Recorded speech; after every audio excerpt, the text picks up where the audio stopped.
this and made your speech, you talked about buying local to create employment.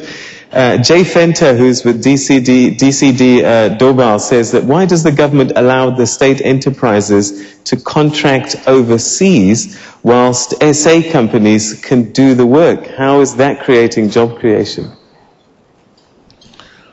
Well, again, these are some of the issues that are not easy to handle, because whilst we would want to grow our economy, our companies to be part of a process of growing our economy internally, locally, at the same time we have got it to be part of the globe. This is a kind of thing that could look contradictory, and yet it is not. Because if our companies were doing nothing internationally, we're just working inside here, you would also ask, why is South Africa isolating itself? So I think it's a question of how to balance that. How to balance, and how do you make your resources, grow your economy, at the same time participate in the global kind of situation. Is the nature of business, is the nature of global relations today, whether it is economic or political or social. That's what you need to do. It's a question of how to design your emphasis, how your emphasis helps, or how both complement each other. That's what we should be looking at, how to balance these, the local or domestic and global. That's what we should be looking at. An SMS question has come in. It says, if you are called to testify in the arms deal probe, would you go before the commission? Of course, anybody who will be called will have to go to the commission to testify, whatever you know, whatever you don't know. Some people might have an impression you know a lot when you know nothing. And the commission is going to prove that. There's no doubt about it. So whoever will be called by the commission will certainly have to go to satisfy the commission. Okay. Kevin Lodge, you're at table number 12. Where are you, Kevin Lodge? You're with Top Events. What's your question for the President? Morning, Mr. President. Good morning, my brother. Mine is a personal question, and it actually comes via a young a girl that asked this question. I couldn't answer when I was at a school function. Does the President say his prayers at night before he goes to sleep? Does it do what? Do you say your prayers at night before you go to sleep? Well, I'm a Christian. And Christians at times, some say prayers every night. I can tell you that at my young age I used to say those prayers because I had all the time to do so. But of course, with time, but that does not mean I'm not a Christian.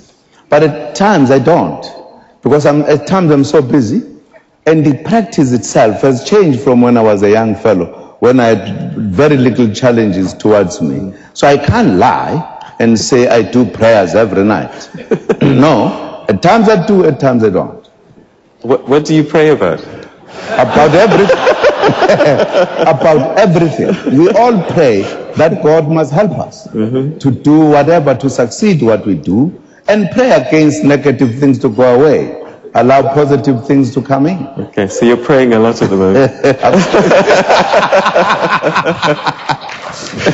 All right.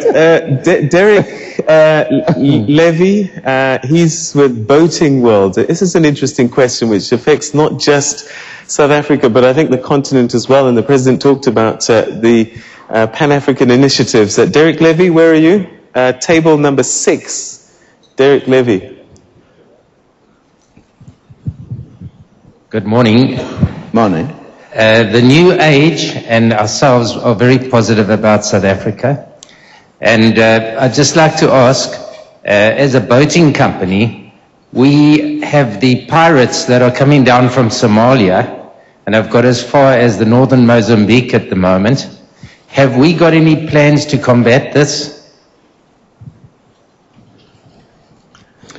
Yes, definitely. That menace which is happening along the African borders is a big concern for African countries. The matter has been discussed by the AU as a continental organizations. The matter is being discussed by regional organizations as well as SADC. Is one of the issues we discussed with the president of Kenya when we were at Australia, very specific, precisely because of what has happened to Kenya. And SADC has plans from SADC point of view, because we don't want the piracy to come down as far as Mozambique. We have been engaging the activities there together with Mozambique, but there's now a collective decision, a plan by SADC to really deal with the matter. And I was happy when the president of Kenya said they know exactly where the center of activities is, so they are discussing how to deal with that specific area, which is in fact the base where the people are kidnapped, are taken there. If they ask for ransom, monies are paid there. If they launch the pirates activities, they start from there. So they've located the place. I think there are plans that are underway to deal with it. I don't think it can be allowed to continue. This is the view of the continent and is a view of the region, at least SADC, as well as the East African countries. Mr. President, I got a Facebook message from Sonke Ngumalo who says you've had a couple of cabinet reshuffles in your first term. Is this a reflection on your ability to pick the right people in the first instance?